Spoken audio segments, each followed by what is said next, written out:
Hello friends, welcome to my channel Sheesha classes. आज की इस वीडियो में आप पढ़ेंगे यूनिट 3। तो चलिए स्टार्ट करते हैं, जिसका नाम है स्थानीय सरकार और प्रशासन, और चैप्टर का नाम है पंचायती राज। तो आप आखिर पंचायती राज क्या होता है और पंचायती राज में आप क्या पढ़ने वाले हैं, तो चलिए हम शुरू करते हैं। जैसा कि आप देख सकते हैं कि पंचायती राज में हम यहाँ ग्राम सभा के बारे में पढ़ेंगे, ग्राम पंचायत के बारे में पढ़ेंगे, जिला समिति क्या होती है, पंचायत समिति क्या होती है, इन्हीं सारी चीज़ों पर बातें करेंगे। जैसा कि पहले टॉपिक का नाम है ग्राम सभा, तो आप जानते हैं कि ग्राम सभा किसे कहते हैं। चलिए मैं बताती हूँ। ग्राम सभा एक पंचायत के क्षेत्र में रहने वाले सभी वयस्कों की सभा होती है, यानी उसमें जितने भी बूढ़े बुजुर्ग व्यक्ति होते हैं उन सब की एक सभा लगती है, उसे ही हम ग्राम सभा कहते हैं। हो सकता है कि ये उसमें सिर्फ एक गाँव हो या एक से ज़्यादा गाँव हो, जैसा कि इस उदाहरण में दिया गया है कि बहुत सारे राज्यों में हर गांव की ग्राम सभा की बैठक अलग अलग होती है, और कोई भी व्यक्ति जिसकी उम्र 18 वर्ष या उससे ज़्यादा हो, जिसे वोट देने का अधिकार प्राप्त हो और जिसका नाम गांव की मतदाता सूची यानी वोटर आईडी कार्ड जिसके पास हो, उसे ग्राम सभा का सदस्य वह ग्राम सभा का सदस्य होता है, यानी वो बनने लायक भी है और वह हो भी सकता है। आज के इस चैप्टर के अनुसार आप देखेंगे कि जो ग्राम पंचायत है और वहाँ पे एक चुनाव है, जिसके बाद पहली बार ग्राम सभा की बैठक होने जा रही है, जिसके लिए लोग बहुत ही उत्सुक हैं।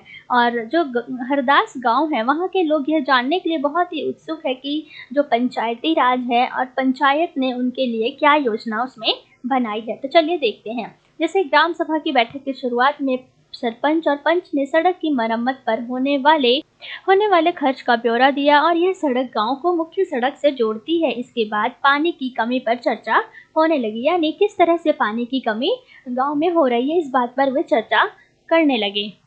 उससे पहले एक बार इस बॉक्स पर नज़र मार लीजिए कि एक ग्राम पंचायत बहुत सारे वार्डों यानी छोटे छोटे क्षेत्रों में बटी हुई होती है। प्रत्येक वार्ड अपना एक प्रतिनिधि चुनता है, यानी कोई एक ऐसा व्यक्ति जिस पर उसे भरोसा हो, विश्वास हो, और जो वार्ड पंच के नाम से जाना जाता हो।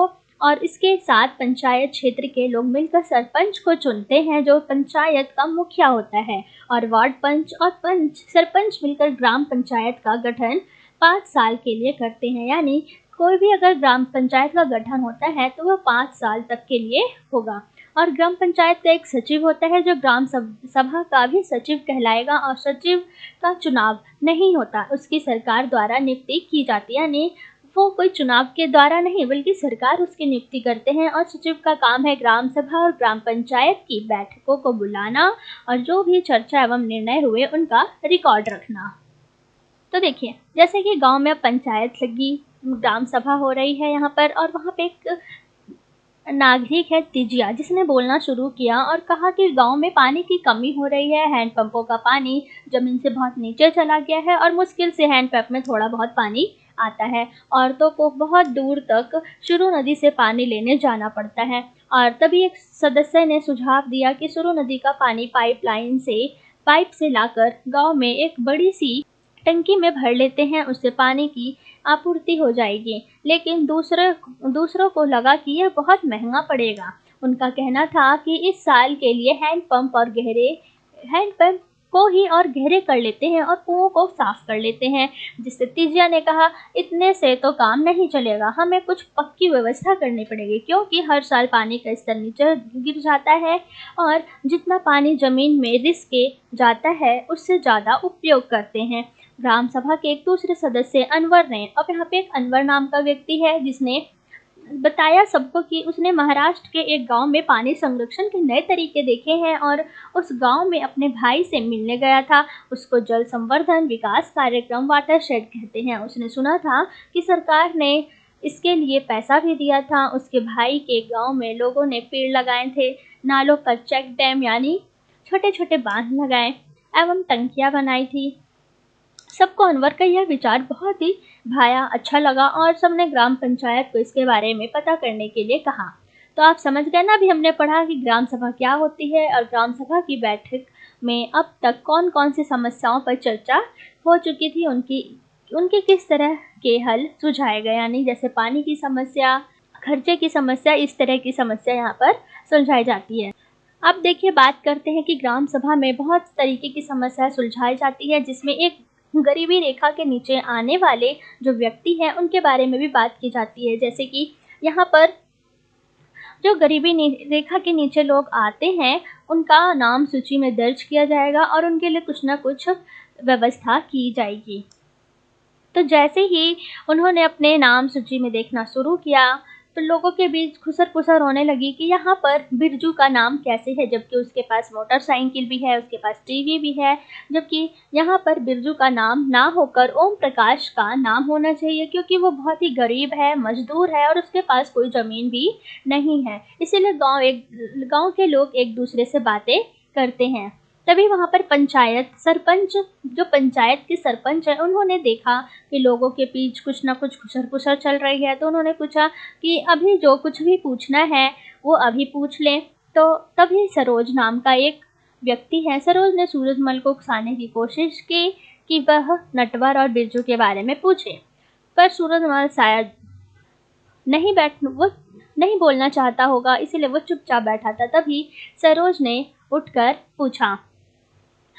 कहा कि ओम प्रकाश का नाम सूची में होना चाहिए, क्योंकि वह बहुत ही गरीब है। तभी सरपंच ने पूछा कि उसका नाम गरीबी रेखा के सूची में क्यों नहीं है। तभी वहाँ का एक व्यक्ति खड़ा होता है और कहता है कि हम उसके घर गए थे लेकिन वह वहाँ मिला नहीं, क्योंकि वहाँ पर ताला बंद था। शायद वह नौकरी ढूंढने यानी रोजगार ढूंढने बाहर शहर की ओर गया हो। फिर सरपंच कहते हैं कि ओम प्रकाश की पारिवारिक आय को देखते हुए हम सभी यह तय करेंगे कि उसका नाम सूची में आना चाहिए या नहीं। जैसा कि आप देख सकते हैं, अब हम पढ़ने वाले हैं ग्राम पंचायत। अभी हमने पढ़ा ग्राम सभा, अब हम पढ़ेंगे ग्राम पंचायत। तो ग्राम पंचायत क्या होता है? तो ग्राम पंचायत एक ऐसी व्यवस्था है जिसमें नियमित रूप से बैठकें होती है और मुख्य काम उसके क्षेत्र में आने वाले गांवों के विकास कार्यक्रम लागू करवाना, और ग्राम सभा ही ग्राम पंचायत के काम को स्वीकृति देती है। यानी ग्राम सभा के ऊपर ग्राम पंचायत है, जो कुछ भी काम की स्वीकृति उसे देनी है तो वो ग्राम पंचायत ग्राम सभा को देगी और अपना काम कर पाती है। तो चलिए इस बॉक्स पे भी एक बार नज़र मार लेते हैं कि ग्राम पंचायत आखिर किस तरह से काम करती है। ग्राम पंचायत पूरे गांव के हित में निष्पक्ष रूप से काम कर सके, इसमें ग्राम सभा की महत्वपूर्ण भूमिका होती है, जहां ग्राम सभा की बैठक में ग्राम पंचायत अपनी योजनाएं लोगों के सामने रखती है कि उन्होंने क्या क्या योजना बनाई, और ग्राम सभा पंचायत को मनमाने ढंग से काम करने से रोक सकती है। यानी ग्राम सभा पंचायत को मनमाने, यानी अगर ग्राम पंचायत कुछ भी ऐसा काम कर रही है जो उन्हें नहीं करना चाहिए, तो जो नीचे स्तर का ग्राम सभा है वो उन्हें इस तरह से रोक सकती है। और साथ ही पैसों का दुरुपयोग, और जैसे ये सारे काम गलत काम में आ गए तो वो उस पर ग्राम सभा उन पर विरोध कर सकती है। और प्रतिनिधियों पर नजर रखने और लोगों के प्रति उन्हें जिम्मेदार एवं जवाबदेह बनाने में बहुत ही महत्वपूर्ण भूमिका निभाती है। कौन? ग्राम सभा। अब देखिए ग्राम पंचायत के कार्य क्या क्या हैं, जैसे सड़कें, नालियाँ, स्कूलों, भवनों और पानी के स्रोत और अन्य सार्वजनिक उपयोगों के भवनों का निर्माण और रख रखाव करना, ये है ग्राम पंचायत के काम। अगर क्वेश्चन में आता है कि ग्राम पंचायत के क्या क्या कार्य हैं, तो आप यहाँ से आराम से इसको याद करें और लिख सकते हैं। स्थानीय कर लगाना, यानी जहाँ पे लोग रहते हैं और अपने रोजगार करते हैं उनके ऊपर कर लगाना, टैक्स लगाना और उनको इकट्ठा करना। गांव के लोगों को रोजगार देने संबंधी सरकारी योजनाएं लागू करना। और ग्राम पंचायती की ये तो काम हो गया जो ये काम करते हैं। अब इनकी आमदनी के क्या क्या स्रोत हैं, जैसे घरों एवं बाजारों पर लगाए जाने वाले कर से मिलने वाली राशि, जो पैसे मिलते हैं, और विभिन्न सरकारी विभागों द्वारा चलाई गई योजनाओं की राशि जो जनपद एवं जिला पंचायत द्वारा आती है, और समुदाय के काम के लिए मिलने वाले दान, यानी जो भी दान समुदाय में काम करने के लिए मिले हों, ये है उनके आमदनी के स्रोत, जिसमें वो कुछ बचाते हैं और वो कुछ उन चीज़ों पर, उन कार्यों पर खर्च करते हैं। तो आप समझ गए होंगे कि ग्राम पंचायत के क्या क्या कार्य हैं और क्या क्या उनके आमदनी के स्रोत, और ग्राम पंचायत क्या है। तो चलिए बात करते हैं कि कैसे जो ग्राम सभाएं हैं काम करवाती हैं और उनके लिए कौन कौन सी समितियां बनाती हैं। उदाहरण के रूप में आप देख सकते हैं निर्माण समिति, जो गांव में सामुदायिक केंद्र का भवन बनवाना। ये क्या है? एक निर्माण समिति जिसमें समुदाय के लोग काम करवाते हैं। और इन समितियों में कुछ सदस्य ग्राम सभा के भी होते हैं, जो कुछ पंचायत के भी, और दोनों मिलकर गांव के विकास के लिए काम करते हैं। जहां जैसे आपने हरदास की भी कहानी पढ़ी, हरदास ग्राम पंचायत ने क्या क्या काम किया था। हरदास गांव की ग्राम सभा में पानी की समस्या को सुलझाने के लिए जो विकल्प दिए थे वो आपको याद होगा। ऊपर जैसे कि अभी हमने पढ़ा, आपने यही पढ़ा था कि कैसे पंचायत के सदस्यों ने पहले एक जो वहां पर क्या था, कुआं था, और उसे साफ करने के लिए 2 हैंडपंपों को गहरा करने के विकल्प पर सोच विचार किया। तभी गांव को पानी के बिना ना रहना पड़े, ताकि सरपंच ने सुझाव दिया क्योंकि पंचायत के पास हैंडपंप की देखरेख के मद में कुछ पैसा है, तो उन्हीं पैसों को खर्च किया जाए, जिस पर सभी सदस्य मान भी गए। तभी उन्होंने निर्णय को रजिस्टर में दर्ज कर लिया कि अब यही काम किया जाएगा, और बाद में जिसे भी कुछ भी प्रश्न पूछने होंगे वो पूछ सकता है कि किस प्रकार से उन्हें कौन सी चीज़ें जो समझ में ना आई हो वो ग्राम पंचायत या ग्राम सभा में फिर अपने समस्याओं को वहां पर रख सकता है। अब बात करते हैं पंचायत के 3 स्तर। अभी हमने पढ़ा ग्राम पंचायत। अब ग्राम पंचायत में कौन कौन से स्तर हैं, तो पहला स्तर है ग्राम पंचायत। ग्राम सभा के प्रति जो जवाबदेह होती है, यानी ग्राम पंचायत ऊपर है, ग्राम सभा नीचे। जो ग्राम सभा में होने वाले जितने भी कार्य हैं उनके लिए जवाबदेह होता है कौन, ग्राम पंचायत। और जो पंचायती राज व्यवस्था है उनमें लोगों की भागीदारी होती है, और वह 2 स्तरों पर होती है। एक पहला है ग्राम पंचायत और दूसरा स्तर है विकास खंड, जिसमें पंचायत समिति, जिसे पंचायत समिति भी कहते हैं। और तीसरा स्तर है जिला परिषद, जो जिला से लेकर जितने भी विकास की बातें की जाएगी वे उसी में की जाएगी, और पंचायत समिति की मदद से ही जिला परिषद सभी पंचायतों में आवंटित राशि यानी मिलने वाली राशि के वितरण की व्यवस्था करती है। लास्ट पैराग्राफ है, जैसे संविधान में दिए हुए निर्देशों के आधार पर देश के हर राज्य ने पंचायत से जुड़े कानून बनाए, और इसीलिए पंचायत संबंधी कानून हर राज्य में कुछ अलग अलग हो सकते हैं। इसके पीछे मुख्य विचार यही है कि अपने गांव की व्यवस्था में लोगों की भागीदारी बढ़े और उन्हें अपनी आवाज़ उठाने के लिए ज़्यादा से ज़्यादा मौका मिले।